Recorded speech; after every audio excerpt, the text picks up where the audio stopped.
이제 읽은 말씀을 의지해서 나를 계수하는 자의 지혜로운 기도, 나를 계수하는 자의 지혜로운 기도, 이런 제목으로 하나님의 말씀을 증거할 때에 활짝 연 가슴 속에 아침 햇살 같은 주님의 은혜가 더하기를 주의 이름으로 축복합니다. 2001년도로 기억이 이루어집니다. 제가 난생 처음 미국이란 나라를 설렘과 기도 속에 한 3주간의 일정으로 간 적이 있었습니다. 호텔에 도착하여 여장을 풀고 가지고 왔던 돈을 헤아려 보니까 아니 분명히 $300를 챙겼는데 $100밖에 없는 거예요. 아유, 당황이 되더라고요. 처음 온 나라니까 쇼핑할 것도 있고 또 선물도 좀 사가지고 싶고 아주 요긴하게 쓰려고 분명히 $300를 챙긴 것 같은데 $100밖에 없어요. 그래서 모든 계획을 수정해가지고 그 $100를 아주 요긴하게 쓰고 왔던 그런 기억이 생각이 납니다. 무슨 말이냐면은 사람은 뭔가를 계수해 볼 때에 형편을 알게 된다는 겁니다. 그리고 그 형편 속에서 어떻게 살아가는 것이 최선이며 가장 아름다운지 삶의 지혜를 얻게 된다는 겁니다. 시험 날짜가 얼마나 남았는지 계수해 볼 때에 시험 전략을 아름답게 짤 수가 있습니다. 몇 날부터 몇 날까지는 한 번 살펴보고 두 번째 살펴볼 때는 이때까지는 중요한 거 문제로, 틀린 문제로 나름대로 살펴보고 날짜를 헤아려 보면 시험에 전략이 나옵니다. 은퇴할 날짜를 우리가 계수한다면 내가 은퇴할까지 남은 기간 동안 어떻게 내가 근무를 할 것인지, 그리고 은퇴 이후에는 내가 어떻게 살아야 될지 나름의 지혜가 생기는 겁니다. 그래서 예수님도 사역기간에 보면은 가끔씩 숫자를 헤아려 본 것을 우리는 알 수가 있습니다. 양이 몇 마리인지 숫자를 헤아려 보다가 한 마리가 없어진 것을 알고서는 깜짝 놀라 99마리를 들여두고 그 한 마리를 찾아 나섰던 예수님을 우리는 기억합니다. 어느 날 모인 군종을 헤아려 보니 자그만치 5,000명이나 모였습니다. 그런데 그들의 면면을 헤아려 보니 3일간이나 먹지를 못했습니다. 얼마나 굶주렸겠습니까? 예수님의 마음속에 측은지심이 쫙 올라와 이들을 어떻게 먹일까를 고민하다가 오병 이어의 기적을 일으킨 사건, 우리가 너무나 잘 알고 있습니다. 그런데 오늘 본문에 보니까 모세도 숫자를 지금 헤아리고 있습니다. 그런데 모세가 헤아린 숫자는 우리들이 일상으로 헤아렸던 숫자와는 좀 다른 수를 헤아리고 있습니다. 우리는 수를 센다 그러면은 얼마 벌었는지, 얼마 썼는지 돈을 잘 헤아려 보고, 그 다음에 내가 오늘 하루를 어떻게 살아갈지 시간 계수를 해보고 사람 수를 헤아리는 이 일에 익숙해져 있습니다. 근데 모세가 헤아리는 것은 무엇이냐? 자, 우리 12절을 같이 한번 읽습니다. 12절 말씀 시작. 우리에게 우리의 날 계수함을 가르치사 지혜로운 마음을 얻게 하소서. 내가 지금 살아온 날이 몇 년인지, 그리고 앞으로 살아갈 날이 얼마나 남았는지 모세는 날들을 계수하고 있더라는 것입니다. 그러면 왜 모세는 이처럼 인생의 날수를 계산하고 있느냐? 예, 날을 셀 때에 삶의 지혜를 얻는다는 겁니다. 인생의 본질이 무엇인지를 더 깊이 깨달을 수가 있고, 어떻게 살아야 실수하지 않으며 본질적이며 값지며 세워가는 그런 복된 인생을 살 수 있는지 나를 헤아릴 때 얻을 수 있다는 겁니다. 자, 그렇다면 여러분, 지난 살아온 날들을 한번 뒤돌아보면서 잠시 한번 헤아려 보시기를 바랍니다. 지나간 1년 어떻게 여러분들 진지하게 한번 되돌아보셨습니까? 아니 지난 5년, 아니 훌쩍 흘러가 버린 10년간 여러분들 어떻게 흘러갔는지, 그 가운데서 이루는 것이 무엇이며 남는 것이 무엇이며 여러분들은 참으로 지혜롭게 사셨는지 여러분들은 뒤돌아보셨습니까? 사실 우리는 하루하루 정신없이 살아갈 때가 많습니다. 그리고 그저 그렇게 살아가기에 실패를 반복할 때도 너무나 많고요, 진짜 중요한 것을 놓쳐버릴 때도 얼마나 많은지, 그리고 의미 없는 것들에 우리의 소중하고 우리의 귀중한 돈과 시간을 얼마나 많이 허비해왔는 줄 모릅니다. 그래서 모세도 실수하지 않으려고, 그리고 실패하지 않으며 더 값지고 아름다웠고 복된 날을 살기 위하여서 그가 살아온 날들을 세워가면서 지금 기도하고 있는 겁니다. 하나님, 우리의 날 계수함을 가르치사 지혜를 얻게 하여 주옵소서. 이 시간 저와 여러분들도 같은 기도가 되기를 원합니다. 하나님, 흘러가는 세월, 하나님 지나가는 날들을 계수하사 우리가 삶의 지혜를 얻게 하여 주옵소서. 자, 그런데 모세가 살아온 날들을 쭉 계수하고 인생의 날들을 계수하다가 깨달은 아주 중요한 진리 하나가 있습니다. 이것은 솔로몬도, 그 지혜의 왕이라고 했던 솔로몬도 인생 노년에 깨달았던 지혜와 비슷한 맥락의 진리입니다. 그것은 하나님은 영원하신데 우리가 그토록 길다 하는 천년도 하나님 앞에 갖다 대면은 지나간 한밤의 경점과 같이 우리 하나님은 영원하신데 우리 인생을 살펴보니 5절에 아침에 돋고 저녁에 지는 풀과 같더라. 여러분, 봄에 피어나는 벚꽃 보세요. 얼마나 화려하고 얼마나 아름답게 피어나는지. 근데 그 벚꽃의 화려함이 일주일 못 가더라고요. 뚝뚝 떨어지고 떨어질 때 보면은 오히려 얼마나 추한지. 우리 인생이 그와 같더라는 말입니다. 9절에 보니 평생이 한순간에 지나가 버리더라. 그리고 3절에 보니까 모든 인생은 결국 뒷걸로 돌아가더라. 나를 헤아려 보니까, 인생의 본질을 꿰뚫어 보니까 우리 인생은 바로 이와 같이 허무하고 무상하더라 이 말입니다.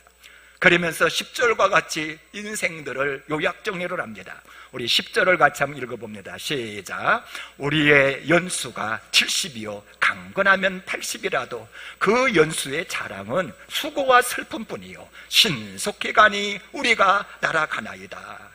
모르긴 해도 우리 연세 드신 권사님들은 이 10절의 말씀이 가슴에 점이 올 것입니다.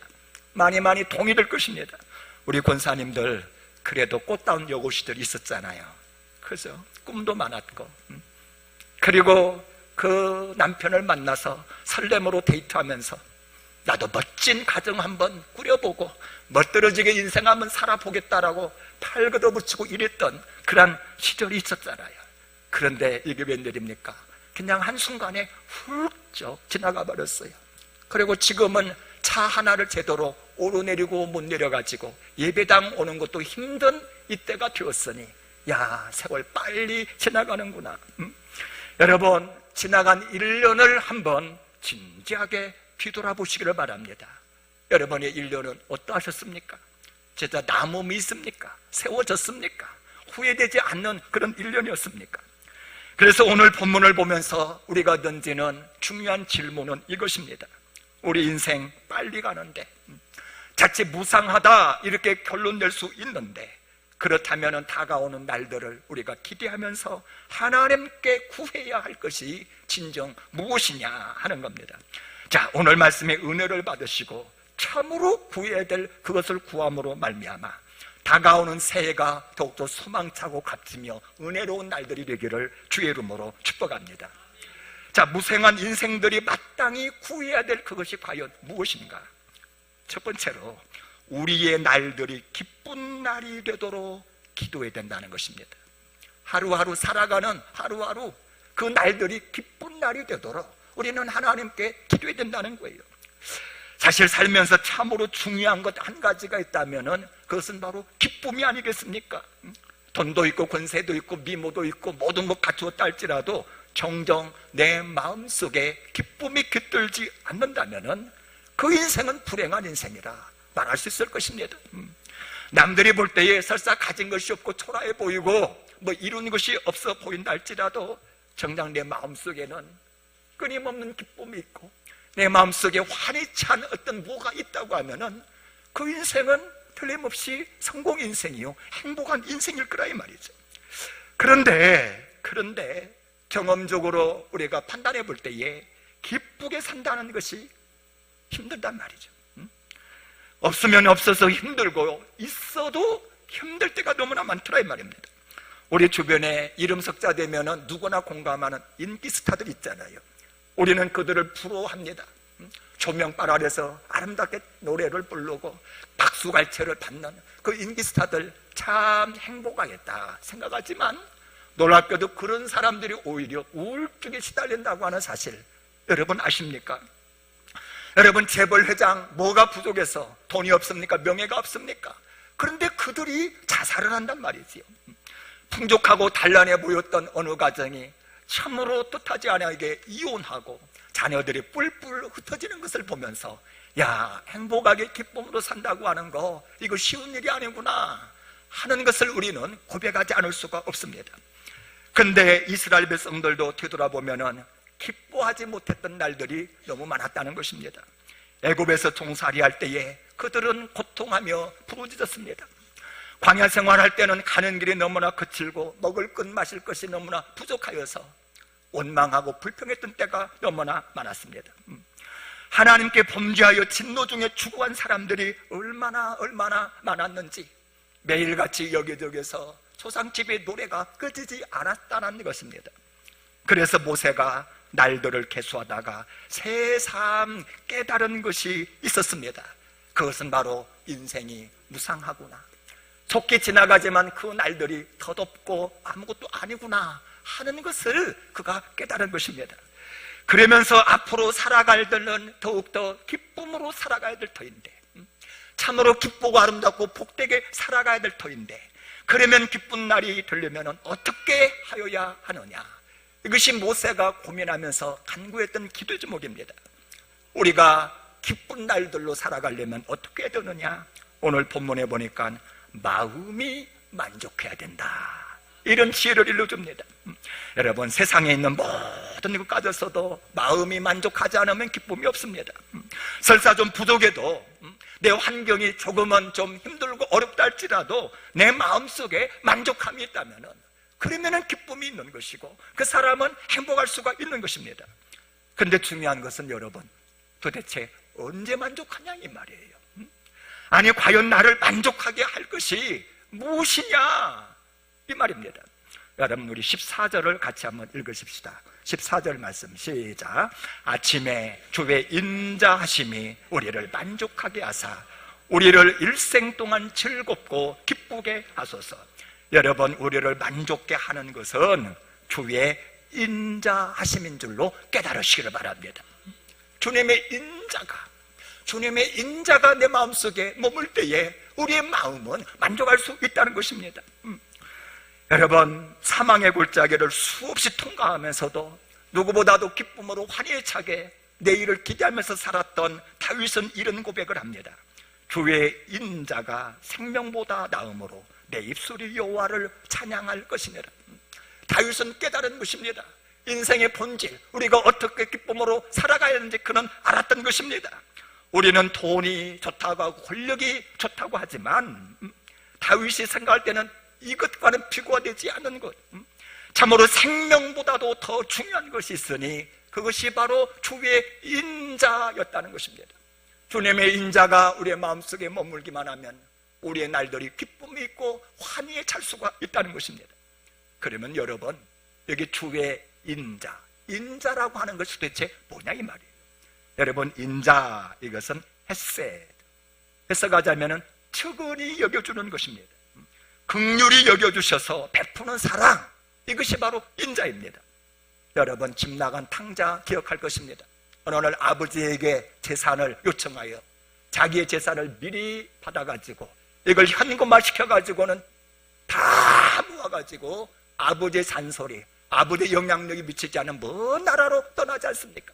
그곳에서 허랑하며 방탕하며 인생을 멋들어지게 살았습니다. 그러면은 그가 기쁨이 있고 만족이 있을 줄 알았는데 웬걸, 돈 떨어지니 초라해지고 나중에는 먹을 양식 하나 없어서 되지만 또 못한 그런 구차한 삶을 살게 됩니다. 그때사 이 탕자는 깨닫게 되어지는 겁니다. 아, 아버지 집에 머물러 있다면, 내가 아버지와 함께 있기만 하면은 나는 잘 먹고 잘 살고 그곳에서 행복할 수 있는, 나는 우리 집에 품꾼만도 못한 이 삶이구나 하는 것을 깨달으며 그 아버지의 아버지의 그 인자함을 그는 무척이나 그리워하면서 터벅터벅 그렇게 고향 땅 아버지 집을 향하여 걸어옵니다. 그런데 아버지 모습 보세요. 집 나간 아들을 얼마나 기다리는지, 하루도 빼먹지 아니하고 문 밖에 서서 집 나간 아들을 돌아오는 것을 기다린다 이 말입니다.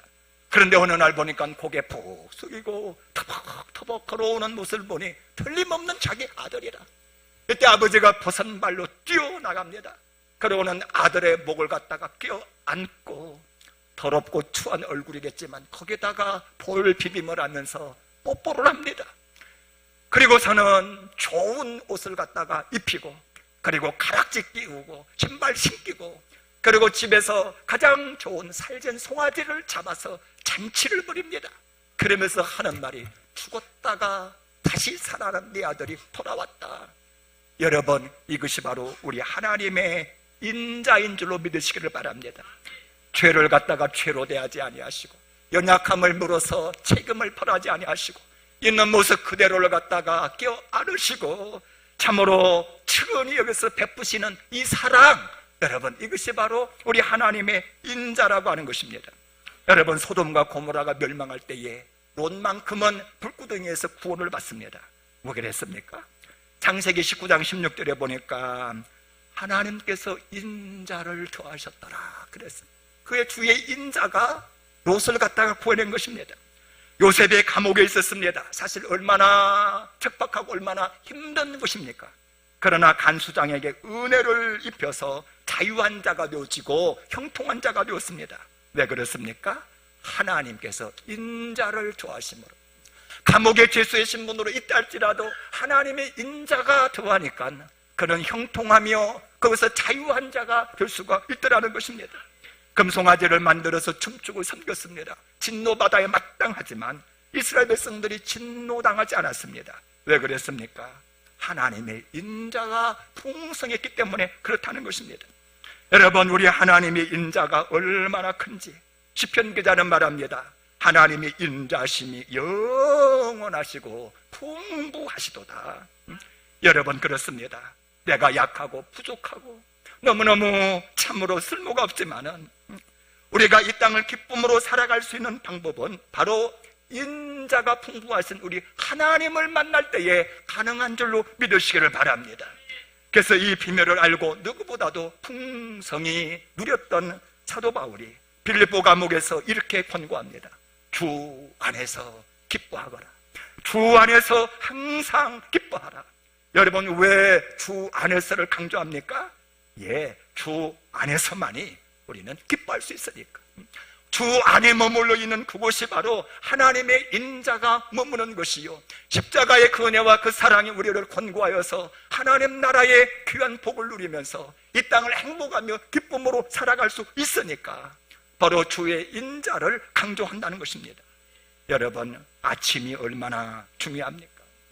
여러분, 아침에 기쁨이 넘치면은 살만 납니다. 활기가 차고 하루하루를 기쁨으로 살아갈 수가 있는 것입니다. 그러나 여러분, 아침에 눌리면은 하루 종일 우리는 눌리는 그러한 삶을 살 수도 있습니다. 그런데 여러분, 문제는 아침에 침대에서 딱 눈을 떴을 때에 기쁘기보다 눌릴 때가 더 많다는 겁니다. 그래서 인생을 참으로 기쁨으로 살기를 원한다면은 아침에 하루를 시작하는 첫날에 누릴 수 있는 이때에 인자하신 하나님과 함께하는 법을 우리는 배워야 한다는 것입니다. 여러분, 아침에 일어나서 하루를 시작할 때에 눌릴 그때에 하나님을 의지하시기를 바랍니다. 인자하신 하나님을 기뻐하고 즐거워하시기를 바랍니다. 인자하신 하나님을 바라보고 찬송하시기를 바랍니다. 여러분, 이때에 염려, 걱정, 근심 사라집니다. 우리 주님께서 예비하신 만 가지 은혜가 내려오기를 시작합니다. 그래서 주님의 인자하심 가운데 우리는 기뻐하며 즐거워할 수 있는 것입니다. 원하기는 날마다 우리 하나님의 인자로 말미암아 늘 기쁘게 살아갈 수 있는 저와 여러분들이 되시기를 주 이름으로 축복합니다.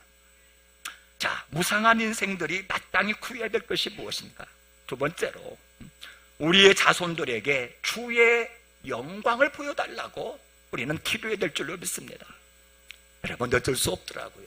우리 사람은요, 본대로 생각하고 행동을 합니다. 환한 얼굴을 보잖아요. 그러면 더불어 내 마음도 밝아지고 기쁨이 와요. 근데 찡그린 얼굴, 환한 얼굴을 보면은 나도 모르는 사이에 내 마음도 어두워지고 무거워지는 것을 느낄 수 있습니다.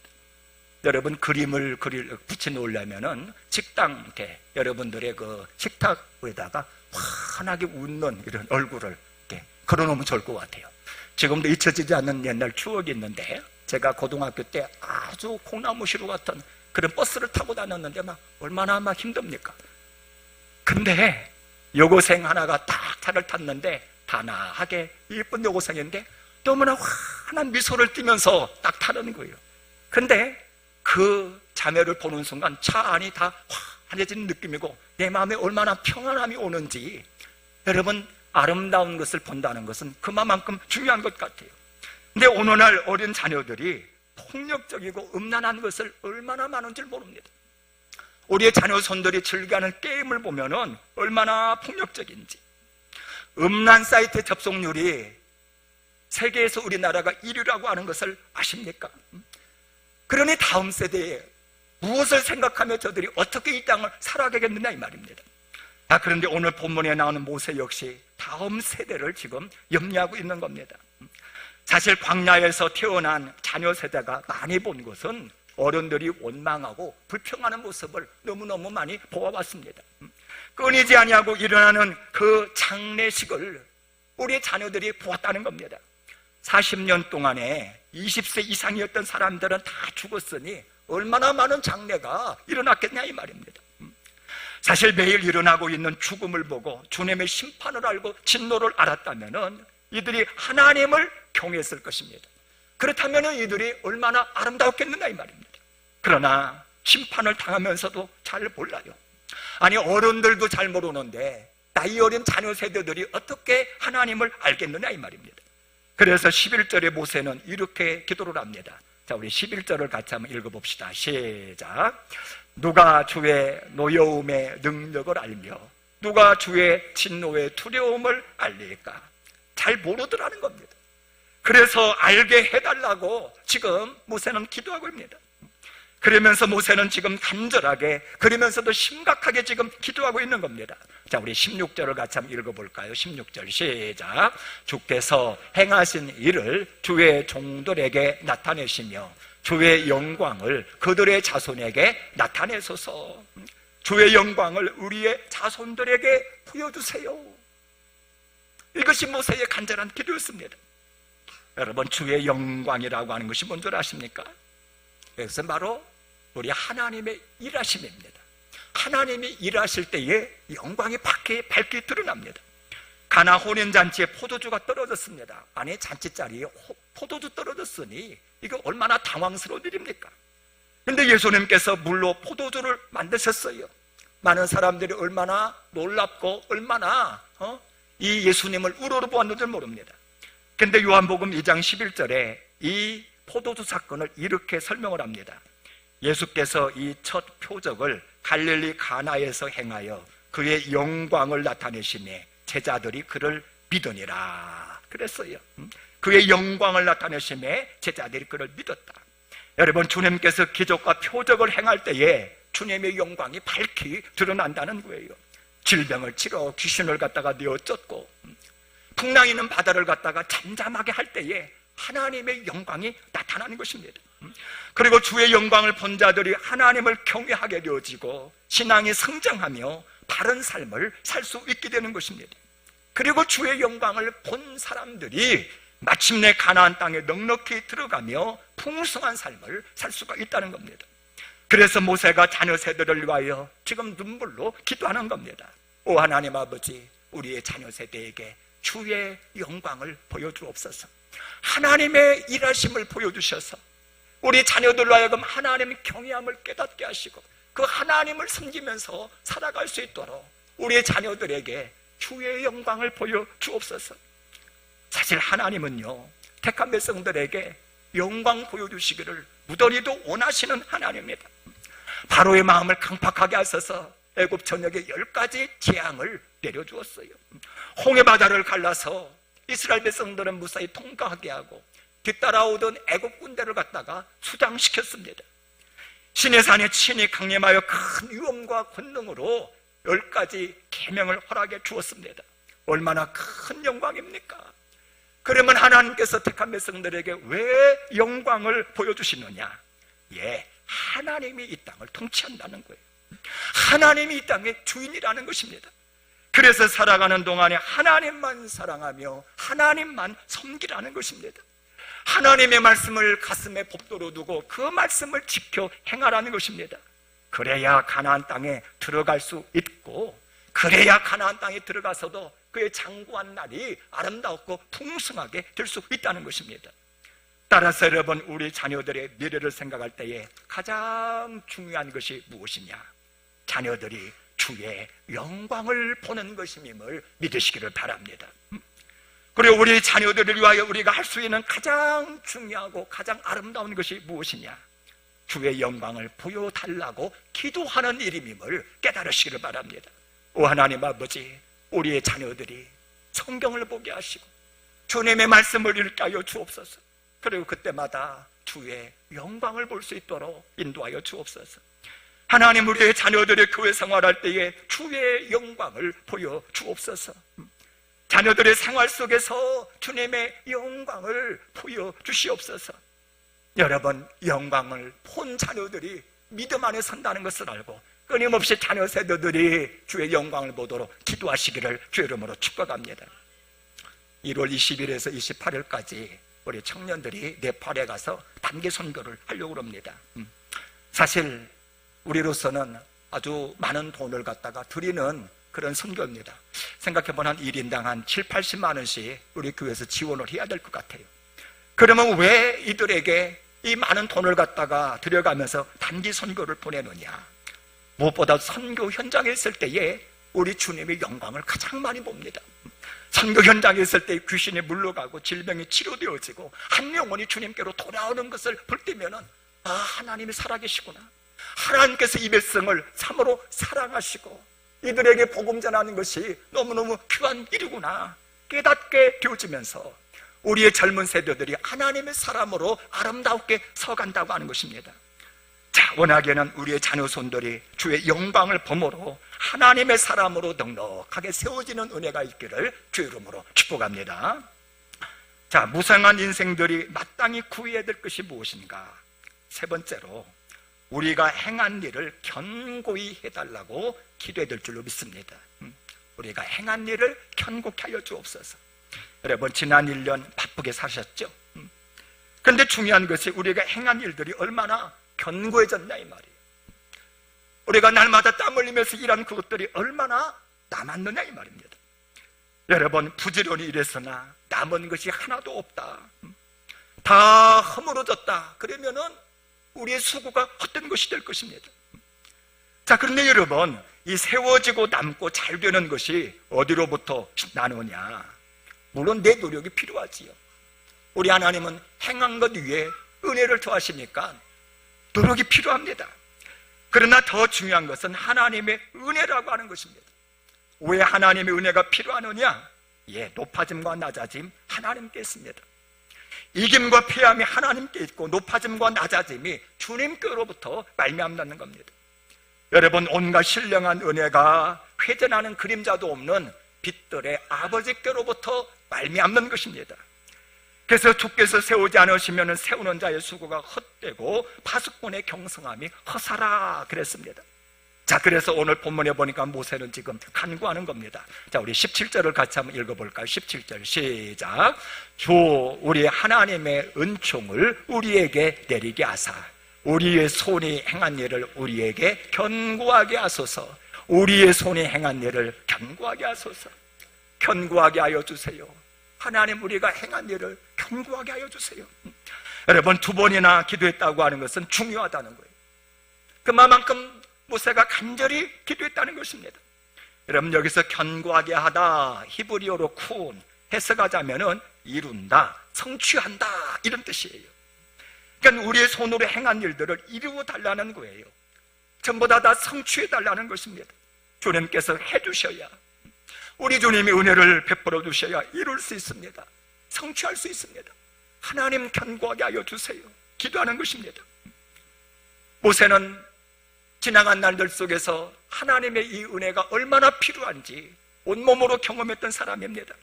아멜과의 싸움에서 하나님이 은혜 주실 때에 비로소 현장에서 싸우는 요수아가 이길 수가 있었고요, 모세가 수많은 사람들을 재판할 때에 하나님이 은혜를 주셔야 바로 판단하여 나라의 질서를 세울 수가 있었습니다. 백성들이 원망하고 불평할 때 은혜를 주실 때만이 백성들을 잠재울 수가 있었습니다. 그리고 오늘 우리가 사업하고 직장 생활하는 것 역시 하나님이 은혜를 주셔야 모든 것이 견고하게 세워진다는 것입니다.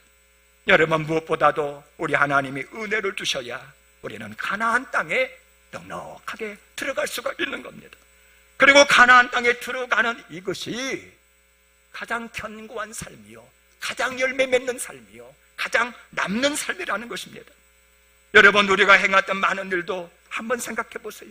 이 땅에서 부귀영화 만을 딸지라도 내가 죽어 지옥에 간다면 우리의 삶은 무너져 내린 것이요, 무상할 수밖에 없는 것입니다. 이 땅에서 땀 흘리고 수고한 모든 일이 천국의 상급으로 이어지지 않는다고 하면은, 그러면은 무상입니다. 아무것도 아닌 것입니다. 여러분, 우리 행사가 참으로 견고하게 된다고 하는 것은 우리가 전부 다 천국에 간다는 거예요. 한 사람도 낙오되지 아니하고 더 천국에 가는 것, 이것이 바로 우리 교회가 가장 견고하게 서는 것입니다. 그리고 내가 행했던 모든 일이 천급으로 상급으로 쌓여지는 것, 여러분, 이것이 가장 남는 일이요, 가장 견고하는 일이요, 가장 복받은 인생인 것입니다. 여러분, 내가 봉사했던 모든 것 사라지지 아니하고 천국의 상급으로 쌓여진다 생각해 보세요. 내가 베풀었던 모든 선행 다 하나님 앞에 상급으로 쌓여진다 생각해 보세요. 여러분, 이것이야말로 가장 견고한 삶이요, 이 견고함은 다름 아닌 우리 주님의 은혜로 말미암아 가능한 줄로 믿으시기를 바랍니다. 그래서 지금 모세는 간절히 기도하고 있는 것입니다. 하나님, 우리에게 은총을 내려주셔서 우리가 하는 모든 일이 견고하게 하여 주옵소서. 내가 했던 모든 것이 무상으로 사라지는 것이 되지 아니라 천국으로 이어질 수 있도록 하나님 견고하게 하여 주옵소서. 자, 원하기는 저와 여러분들이 하는 모든 일들이 천국에서 상급으로 이어지는 그러한 견고함이 있기를 주의 이름으로 축복합니다. 여러분, 생각해 보면은 지난 한 해 진짜 빨리 지나갔죠. 저희 교회도 시작한 지가 엊그제 같은데 벌써 10년이 훌쩍 지나갔어요. 이곳으로 이사 온 지가 엊그제 같은데 벌써 만 1년하고도 몇 개월이 지나가 버렸습니다. 그래서 많은 사람들은 인생 무상을 노래하는 것 같습니다. 본문의 모세도 인생 무상하다 이렇게 노래를 합니다. 그러나 여러분, 우리가 정령 주 안에 있다면, 우리가 주의 은혜 안에 있다면 우리의 인생은 결코 헛되지 않을 줄로 믿습니다. 여러분, 왜 그랬습니까? 주의 인자 안에서 우리의 내일이 기쁘고 즐거운 날이 될 수 있기 때문에 그렇습니다. 주의 영광을 보면서 우리의 자녀들이 양육되어져서 하나님의 사람으로 서갈 것을 우리는 알기 때문에 그렇습니다. 여러분, 우리의 주님의 은총 가운데서 우리의 행사가 견고하게 되어져서 사라지는 것이 아니라 천국의 상급으로 이어질 것을 알기 때문에 그렇습니다. 여러분, 내년에는 우리 주님이 마련하신 또 다른 은혜가 가득하게 준비되어진 줄로 믿습니다. 원하기는 주 안에 섭니다. 우리가 주 안에 있을 때에 이제 우리는 주님의 인자를 체험할 수 있을 것이며, 우리가 주 안에 있을 때에 자녀 세대들이 주의 영광을 볼 것이며, 우리가 주 안에 있을 때에 우리가 행했던 모든 것이 견고하여 천국으로 이어질 것입니다. 원하기는 주 안에서 소망찬 새해를 맞이함으로 말미암아 여러분들의 행사가 견고하게 되는 은혜가 있기를 주의 이름으로 축원합니다.